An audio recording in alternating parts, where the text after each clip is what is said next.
Olá, gente, boa noite. Eu me chamo Eulália Rebeca da Silva Araújo, sou aluna do mestrado do Programa de Pós-Graduação em Neuropsiquiatria e Ciências do Comportamento, da UFPE. Estamos aqui na nossa aula 6 para discutirmos um pouco mais sobre o livro do Edgar Morin, que se chama Os 7 Saberes Necessários à Educação do Futuro. Justamente, então, o capítulo 6, que vai trazer esse sexto saber, que seria o ensinar a compreensão. E aí, ao decorrer dos nossos slides, vamos discutir sobre isso e o que é que o Edgar Morin traz a respeito desse saber. Bom, para refletir, vamos fazer aqui uma análise do trecho deste capítulo 6, em que o Edgar Morin fala que a situação é paradoxal sobre nossa Terra, as interdependências multiplicaram-se. A consciência de ser solidários com a vida e a morte, de agora em diante, une humanos uns aos outros. A comunicação triunfa. O planeta é atravessado por redes, fax, telefones celulares, modems, internet. Entretanto, a incompreensão permanece geral. Sem dúvida, há importantes e múltiplos progressos da compreensão, mas o avanço da incompreensão permanece ainda maior. Então, extraindo aí esse trecho para refletirmos um pouco e podermos, de fato, adentrarmos nesse sexto saber, nós observamos que o Edgar Morin fala que é uma situação paradoxal que estamos vivenciando, porque estamos muito próximos uns dos outros devido à tecnologia.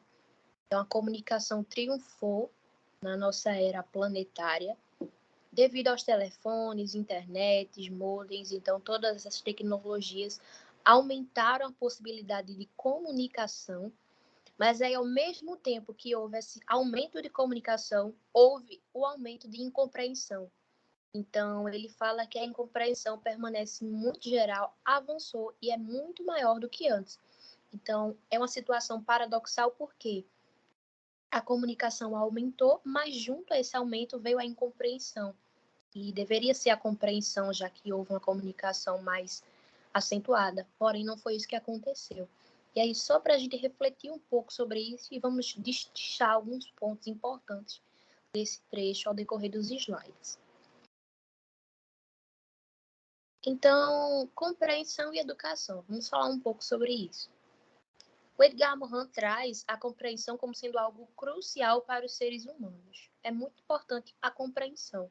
A comunicação é essencial na nossa vivência em sociedade e o que faz, inclusive, segundo alguns pontos de vista, nós seres humanos sermos de fato seres humanos é a comunicação.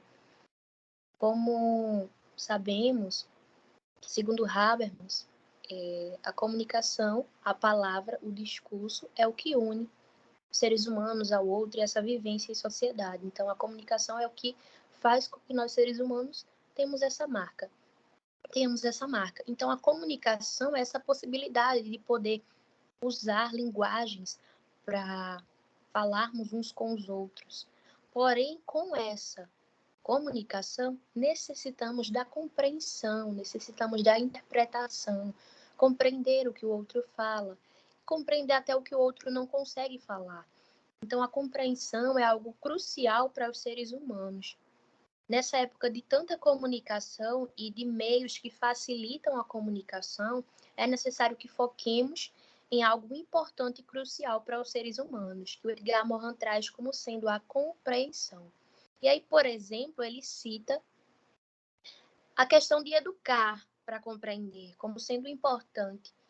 E, por exemplo, educar para compreender disciplinas versus educar para compreender a compreensão humana, para entender os seres humanos. Então, eu trouxe aqui duas imagens para ilustrar essa relação, que vemos na primeira imagem um quadro, um esboço de alguém ensinando matemática, e do outro lado vemos uma imagem do Brasil, do mapa, de uma forma diferenciada, em que há alguns marcos que fazem referências a culturas. Então, por exemplo, conseguimos associar isso a essa frase acima, em que a educação do século XX, que foi o período que o Edgar Morin escreveu o livro, assim como a educação do século XXI, a gente ainda encontra isso, existe o educar para compreender disciplinas. Então, o educar para facilitar o entendimento da matemática, como mostra a imagem 1,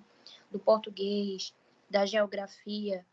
Mas o que Edgar Morin fala é sobre o educar para a compreensão humana, é o educar para entender a natureza humana e tudo aquilo que envolve os seres humanos. Por exemplo, a cultura. Nós somos homens, seres humanos, indivíduos de caráter social, nós conseguimos viver em sociedade. E essa vivência em sociedade está totalmente associada à cultura, a esses conjuntos de valores, costumes que nós criamos e que são passados entre as gerações. Então, o educar necessário para uma educação revolucionária é ensinar principalmente a compreensão humana. E aí ele traz, então, o que seria essa compreensão humana.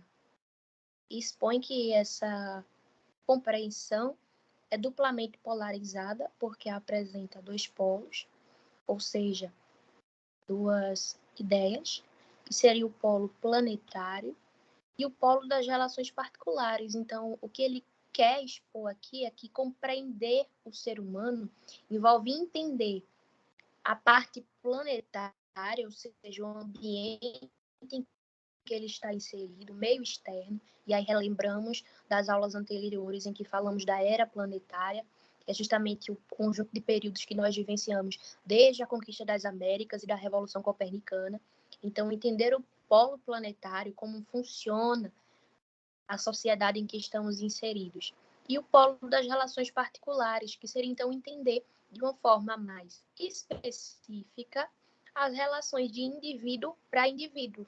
Então, não somente analisar o meio em que estamos inseridos, não somente o contexto, mas as pessoas envolvidas naquele contexto, naquele período. Então, as relações particulares de um indivíduo com o outro. Então, é muito importante entender esses dois polos para que possamos, de fato, compreender o humano.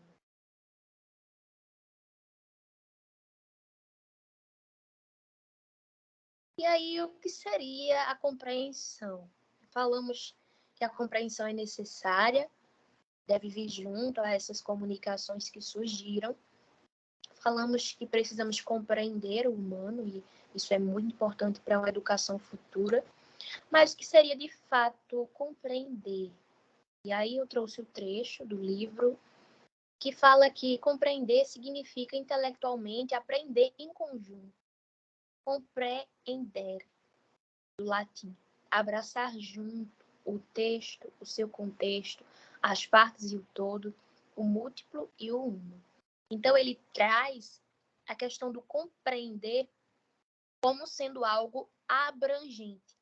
Então, ele não se refere a entender ou estudar as partes, o uno, ou só o texto.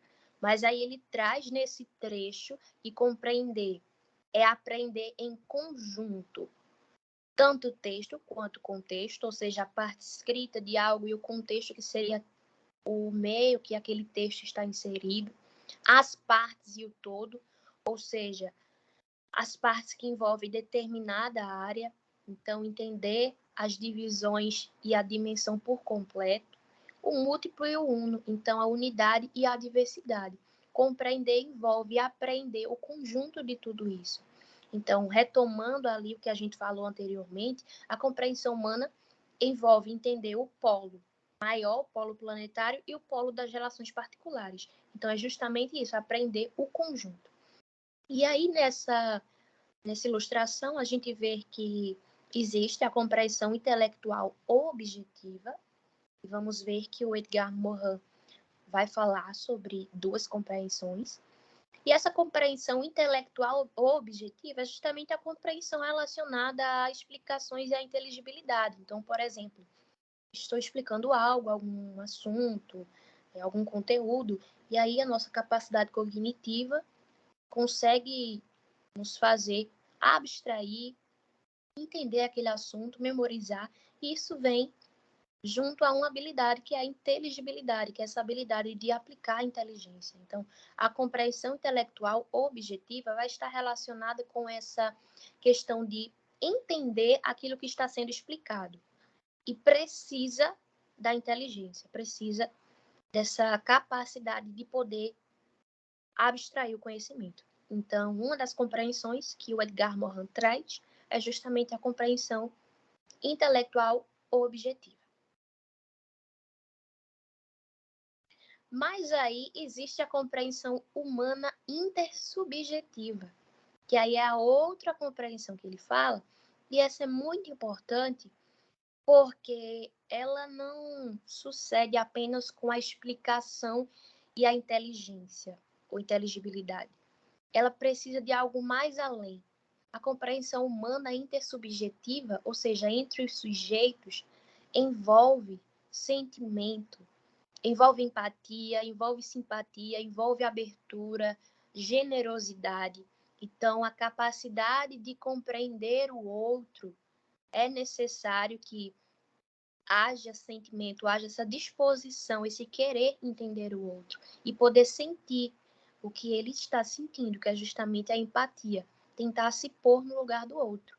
Então, essa compreensão, para o Edgar Morin, é justamente a mais difícil, porque diferente da intelectual ou objetiva, ela não é alcançada apenas com explicação e a inteligibilidade, mas ela precisa de de um amplo conjunto de sentimentos que possamos tê-los, senti-los e aí poder nos colocar no lugar do outro para que possamos então entender aquele outro. Tem o que seria os obstáculos à compreensão. Tanto a compreensão intelectual como a compreensão humana possuem alguns obstáculos, que seriam então empecilhos que atrapalhariam a compreensão acontecer de uma forma correta. Ele cita a questão dos ruídos, da polissemia, da ignorância, da própria incompreensão, da impossibilidade.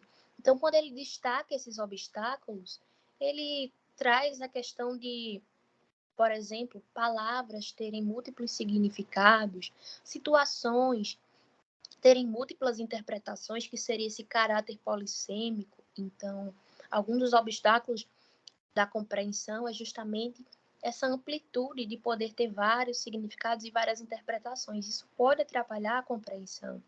Além disso, a ignorância, que seria o não conhecimento. Então, você explicar algo, alguma cultura para uma determinada pessoa, uma determinada sociedade ignorante, intolerante, que não consegue ter um olhar crítico, consequentemente vai ser um obstáculo à compreensão.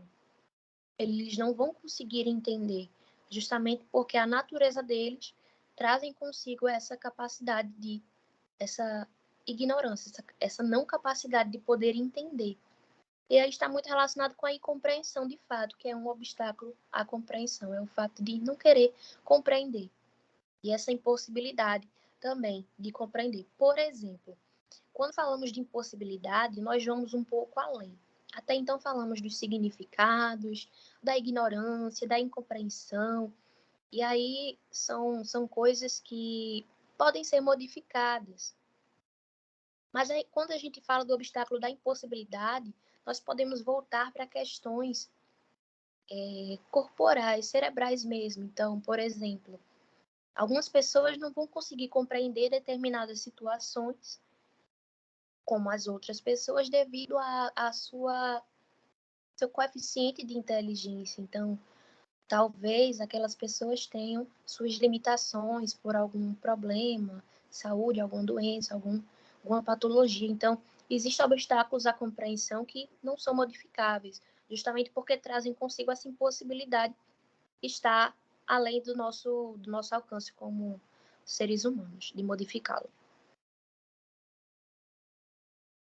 E outros obstáculos também à compreensão. E esses obstáculos bem associados, bem mais associados à compreensão humana intersubjetiva, que é justamente o egocentrismo, o etnocentrismo, o sociocentrismo. Então, daí, de início, nós vemos que o egocentrismo seria o eu no centro. né? Essa questão de enxergar-me como sendo o centro das coisas, e quando eu me enxergo como centro, eu perco a visão dos outros polos, e aí eu desvio o meu olhar, que seria mais amplo para mim mesma. Eu fico incapaz de enxergar o além. O etnocentrismo, o sociocentrismo, que estão bem interligados, e aí estariam associados a essa questão de colocar sua etnia, sua sociedade como centro, e desviar, então, o olhar e trazer essa questão de desvalorização para outras etnias e outras sociedades. E falando um pouco melhor sobre cada um deles, nós vemos a questão do egocentrismo. E aí a gente tem aqui um significado do dicionário que eu trouxe, que fala um pouco semelhante a exibir atitudes ou comportamentos voltados para si mesmo, de modo relativamente insensível às preocupações dos outros. E aí o próprio Edgar Morin traz esse egocentrismo como sendo algo ligado ao self-deception, que é justamente algo que a gente já viu anteriormente, nas aulas anteriores, em que essa self-deception seria, então, o contar próprias mentiras. Então, contar mentiras para si mesmo. Tentar nos enganar das coisas que fazemos, desvalorizando as situações ruins que poderiam trazer experiências e dando ênfase apenas nas situações que tiveram um bom sucesso. Então, essa questão aí de seleção das minhas lembranças. E aí, quando eu tenho essa questão do egocentrismo, consequentemente, eu pratico essa self-deception, que seria, então, alimentar mentiras para mim mesmo. Quando eu sou egocêntrico, eu tenho atitudes e tenho comportamentos voltados para mim, e aí perco o olhar, perco a atenção, me torno insensível às outras pessoas, aos demais. E aí ele fala, o Edgar Morin diz que, de fato, a incompreensão de si é fonte muito importante da incompreensão de outro. Mascaram-se as próprias carências e fraquezas, o que nos torna implacáveis com as carências e as fraquezas dos outros. Então, esse egocentrismo traz o olhar para nós mesmos, mas o olhar errôneo, porque não conseguimos enxergar geralmente os nossos pontos fracos, as nossas carências, as nossas derrotas. E aí, quando não conseguimos ver também o nosso lado ruim, passamos a ter uma insensibilidade com o outro. E aí nos torna implacáveis, nos tornamos impossíveis de podermos enxergar o outro de uma forma correta, de uma forma melhor.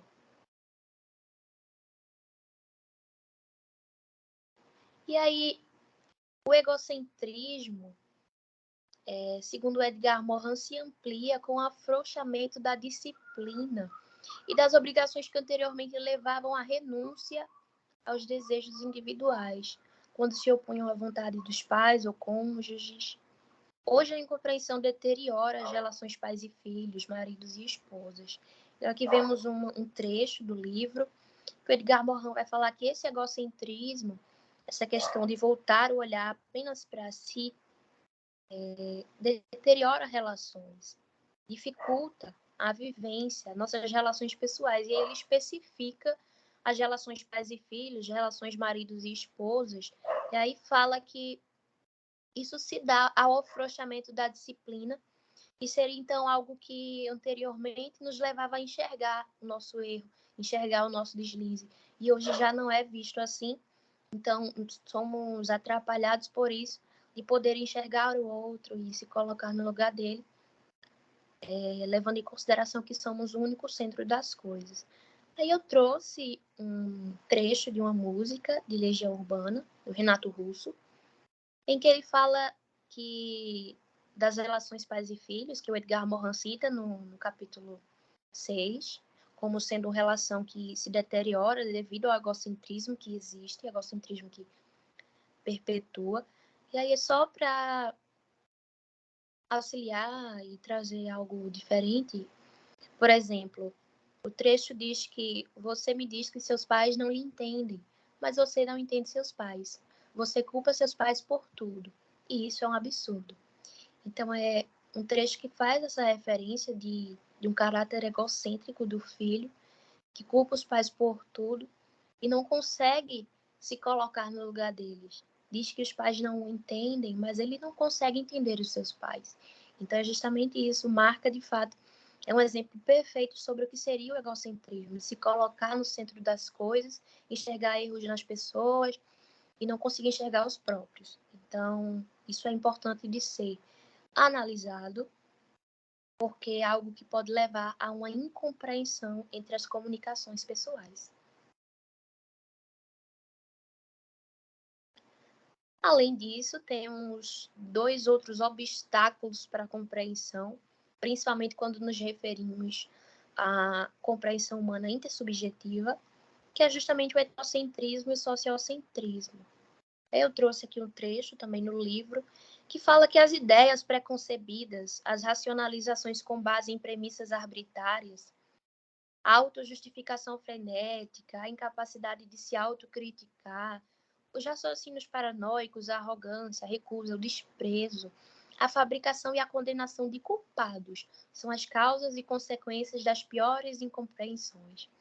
E aí ele cita isso, trazendo para a questão etnocêntrica e sociocêntrica, em que ele mostra que é muito comum em sociedades haver arrogância, ignorância, o desprezo com a cultura de outras sociedades, com as origens de outra sociedade, a questão de colocar-se como sendo um ser perfeito, uma sociedade perfeita, com a etnia perfeita, isso vem junto da incapacidade de se autocriticar, de se autoanalisar.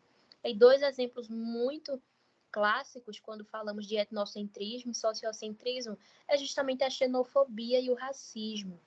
Quando vemos a questão da aversão aos imigrantes em alguns países, então algumas nações têm esse preconceito com esses imigrantes, isso vai justamente da questão sociocêntrica, de colocar o seu povo como sendo o centro e não ter um olhar empático com as outras sociedades, com as pessoas de outras origens.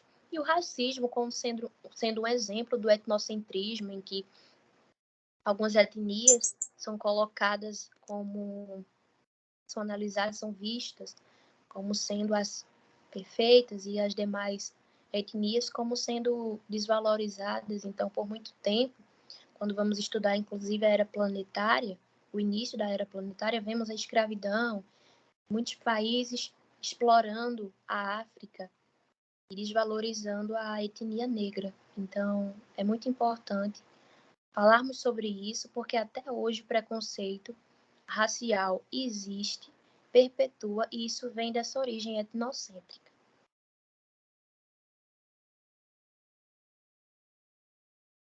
E aí eu trouxe um exemplo sobre o etnocentrismo e sociocentrismo. Vou ler primeiramente o conceito que eu trouxe aqui. Nós podemos entender o etnocentrismo e o sociocentrismo, de acordo com o dicionário, de uma forma mais simples, como sendo a atitude do grupo ou sociedade que pressupõe sua superioridade sobre os demais e examina acontecimentos e conceitos unicamente desde só uma perspectiva. Então, é justamente essa falha em se analisar apenas como sendo certo, como sendo a melhor sociedade e ver os outros como sendo os desvalorizados. E aí eu trouxe um exemplo do apartheid na África do Sul, que foi justamente um período em que na África do Sul houve a separação de ambientes que eram frequentados por brancos, por negros. Então houve essa segregação racial, justamente essa separação daquilo que poderia ser de acesso do branco e do negro. Isso veio justamente devido a esse etnocentrismo, a esse sociocentrismo, de acreditar que os brancos eram justamente superiores aos negros e, por isso, deveriam ter benefícios em detrimento da população negra. Então, é muito importante retomar isso, um momento histórico, algo que deve ser estudado, e aí podemos trazer esse exemplo quando falamos desse centrismo voltado à etnia e à sociedade.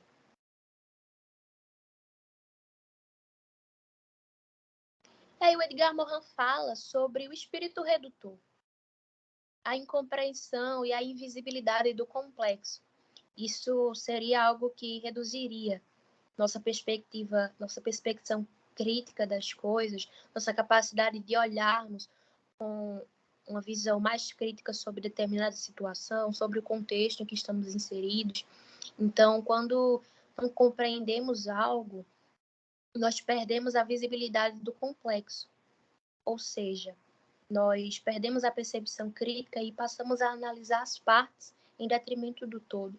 Não conseguimos analisar o conjunto. Então, veja só, o Edgar Morin fala que a compreensão pede, por exemplo, que não se feche, não se reduza o ser humano a seu crime, nem mesmo se cometeu vários crimes. Então, podemos explicar essa questão da incompreensão e da invisibilidade do complexo através desse exemplo aqui. Ele fala que muitas pessoas, em outras palavras, incompreendem os homens. Por exemplo, um homem praticou um determinado crime e aí grande parte da sociedade passa a criticá-lo e a condená-lo, exclusivamente por aquela atuação criminosa. Mas aí desconsidera todo o contexto, todo o complexo, que seria então o conjunto das multidimensões. Então, eu trouxe aqui justamente alguns conjuntos que vão mostrar a formação do homem. O homem é mais que um ser biológico, psíquico, social, afetivo, racional de forma separada. Ele é o conjunto disso tudo.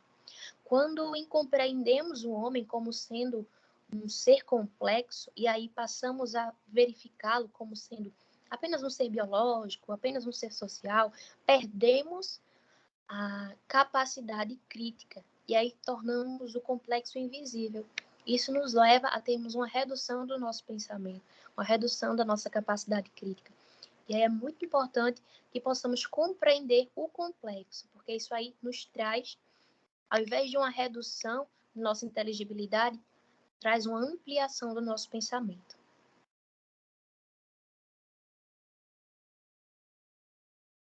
E aí falando um pouco da ética da compreensão, como seria esse compreender. A ética da compreensão pede que se compreenda a incompreensão, que se argumente, que se refute, em vez de excomungar e anatematizar. O que favorece a compreensão, segundo Edgar Morin, é o bem-pensar e a introspecção. Então, qual seria a maneira mais correta de compreender? É justamente compreender até o incompreensível. E aí ele fala que o que poderia facilitar esse processo de compreensão é justamente o bem-pensar e a introspecção, que vamos falar um pouquinho de cada um deles. Então, o bem-pensar, de acordo com Edgar Morin, é o modo de pensar que permite aprender em conjunto as condições do comportamento humano. Permite-nos compreender igualmente as condições objetivas e subjetivas. Self-deception, possessão por uma fé, delírios e histerias. Então, o bem-estar, o bem-pensar, é justamente a questão associada ao entender o conjunto daquilo que envolve o comportamento humano. Então, aqui ele retoma, por exemplo, a questão da self-deception, que é justamente analisar essas próprias mentiras que contamos, justamente para tentar nos fazer esquecer das experiências ruins e apenas focar nas boas. Esquecer dos nossos defeitos e focar nas nossas qualidades. Então, isso precisa ser analisado. Entender a possessão por uma fé, os delírios e histerias do outro. Então, não sermos intolerantes e incompreensíveis, principalmente ao que se refere às doutrinas, os dogmas, a cultura do outro. Mas temos esse olhar atento e compreensivo a respeito disso também. E a introspecção, que seria a prática mental do autoexame permanente, já que a compreensão de nossas fraquezas ou faltas é a via para a compreensão das do outro. Então, ele traz a importância de pensar bem sobre o comportamento humano, e aí olhar o outro, e a introspecção, que é voltar esse olhar para nós mesmos, ao analisarmos as nossas fraquezas, as nossas faltas, para que possamos então olhar o outro de uma forma melhor.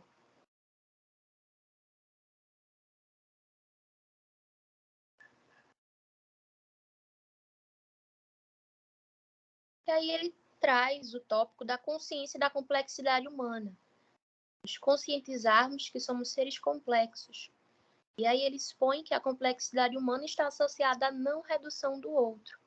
Precisamos entender os seres humanos como seres compostos por partes biológicas, psicológica, afetiva, social, política. Então, somos seres multidimensionais. E enxergar o humano através de uma só dimensão não fala nada sobre ele, fala apenas sobre aquela dimensão. E aí, por exemplo, a gente retoma aqui a questão de julgar alguém, de julgar um homem devido ao crime que ele cometeu. Então, eu trouxe aqui, por exemplo, Jean Valjean, que é um personagem dos Miseráveis, que é um livro de Victor Hugo, em que era um criminoso, e depois ele se rendeu, se modificou seu caráter. Os anos passaram, ele se tornou prefeito da cidade. Então, ele foi muito perseguido porque as pessoas descobriram quem ele era e passavam a ter uma imagem sobre ele, fazendo referência aos erros cometidos no passado. Então, não foi visto aí, não foi levado em consideração a complexidade humana. Quando vemos esse exemplo de Jean Valjean, que foi muito julgado pela maior parte da sociedade apenas pelos crimes que ele cometeu, e não pelo lado dele que mudou, que virou prefeito, que ajudava inúmeras pessoas. Então, é importante termos a consciência que somos seres complexos e não trazer uma redução, nem para nós e nem para o outro, quando formos analisá-los.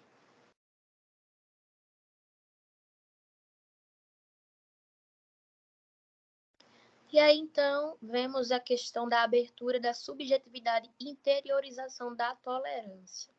Eu trouxe aqui um trecho do Edgar Morin, que ele fala que, enquanto na vida cotidiana ficamos quase indiferentes às misérias físicas e morais, sentimos a compaixão e comiseração na leitura de um romance ou na projeção de um filme.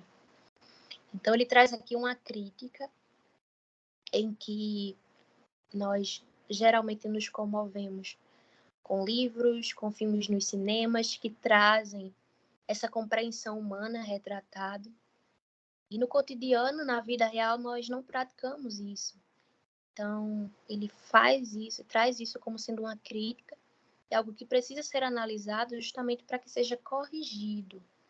Ele fala que é importante, então, desenvolvermos a tolerância, respeito ao que nos parece ignóbil, segundo Voltaire, que seria, então, respeito às coisas que para nós nos parece desprezíveis, então ter esse respeito às diferentes coisas, entender a essência da democracia. Nós vivemos em um ambiente, sociedade democrática, então que há liberdade de expressão, que há essas possibilidades de todos darem suas opiniões para decisões, por exemplo, políticas.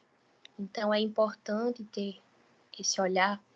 A ideia profunda e de Niels Bohr, ele fala justamente essa questão de que toda ideia profunda traz também, ao contrário, uma ideia profunda. Então, por exemplo, ele expõe a questão de que se alguma cultura traz algum costume que eu desconsidero, eu preciso entender que para aquele povo eles tenham uma profundidade naquilo. O que pode parecer não verdade para mim, para eles é considerado verdade. Então ele até cita o Edgar Morin que isso é uma verdade, a verdade é muito relativa. E é importante entendermos que toda ideia profunda tem uma ideia profunda contrária.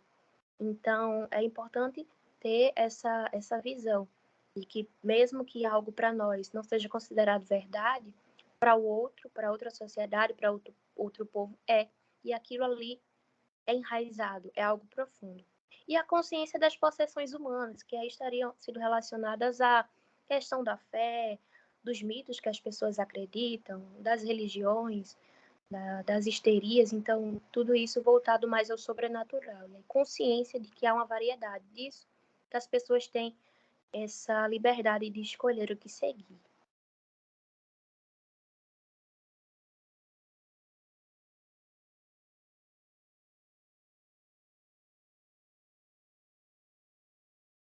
Então, ele fala sobre compreensão, ética e cultura planetárias. Aí ele expõe que a ética está relacionada com a mundialização a serviço do gênero, ele fala das culturas aprendizes, e aí ele expõe que em cada cultura as mentalidades dominantes são etno ou sociocêntricas, ou seja, elas são mais ou menos fechadas em relação às outras culturas.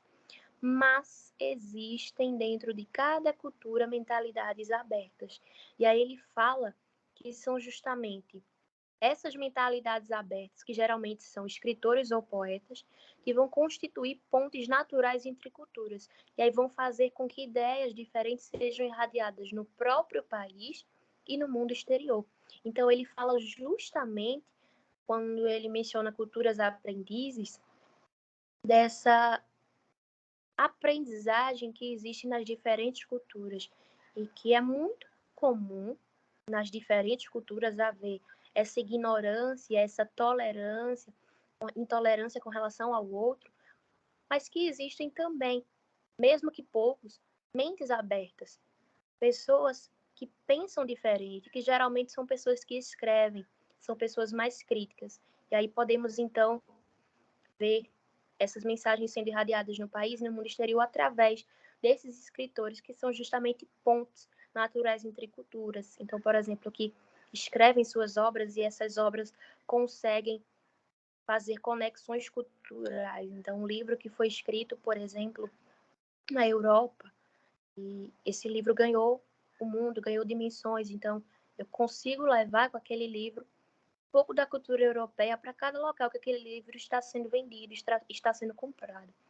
Então, espalhar o pensamento desses escritores, desses poetas, é justamente espalhar mensagem entre o mundo todo.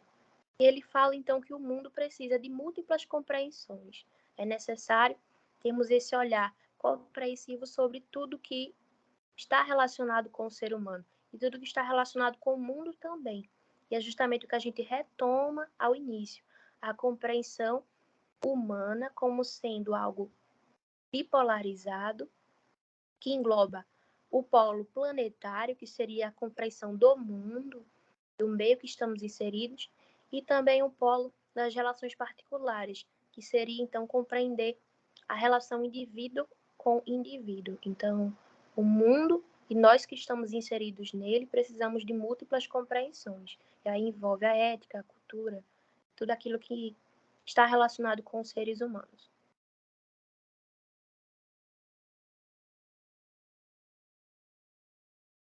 Aqui eu trouxe as referências.